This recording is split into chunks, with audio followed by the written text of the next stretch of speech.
जय श्री कृष्ण। आज हम श्री गीता जी के 17वें अध्याय के महात्म्य को पढ़ेंगे। 17वें अध्याय का महात्म्य। श्री भगवान जी बोले, मंडलिक नामक देश में दुशासन नाम का राजा था। एक राजा किसी दूसरे देश का था। उन्होंने आपस में शर्त रखी कि हाथी लड़ाएं और जिसका हाथी जीते सो अमुक धन लेवे। तब दूसरे देश के राजा ने का हाथी जीता, दुशासन का हाथी हारा। कुछ दिन पीछे हाथी मर गया। तब राजा को बड़ी चिंता हुई। एक तो रह गया, दूसरा हाथी मरा, तीसरे लोगों की हंसी हुई, इससे निंदा हुई। इसी चिंता में राजा मर गया। तब यमदूत पकड़कर धर्मराज के पास ले गए। धर्मराज ने हुक्म दिया कि यह हाथी के मोह से मरा है, इसको हाथी की योनि दो।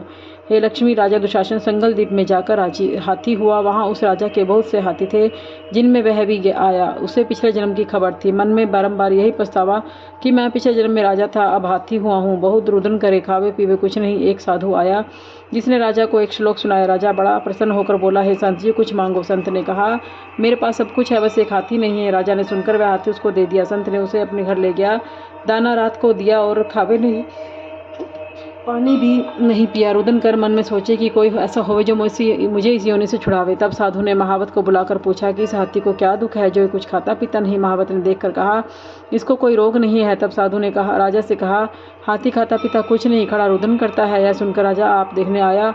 राजा ने वैद्य बुलाए और महावत सदावय सबको हाथी दिखाया। उन्होंने देखकर कहा, राजन, इसको मानसिक कोई दुख है या देह का कोई दुख नहीं है। तब राजा ने कहा, हाथी तू ही बोल, तुझे क्या दुख है। परमेश्वर की शक्ति से मनुष्यों की भाषा में हाथी ने कहा, हे राजन, तू बड़ा धर्मज्ञ है। यह ब्राह्मण भी बड़ा बुद्धिमान है।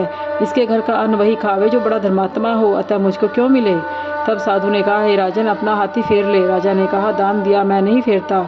यह हाथी मरे या जीवे। तब हाथी ने कहा, हे संत जी, तू मत घबरा। तेरे घर में कोई गीता की पोथी हो तो मुझे 17वें अध्याय का पाठ सुना दे। तब उस साधु ने ऐसा ही किया। हे लक्ष्मी, 17वां अध्याय सुनते ही तत्काल देह छूटी। आकाश से विमान आए। देव देही पाकर विमान पर चढ़कर राजा से बोला, हे राजन, तू धन्य है, तेरी कृपा से मैं अधम देह से छूटा हूँ।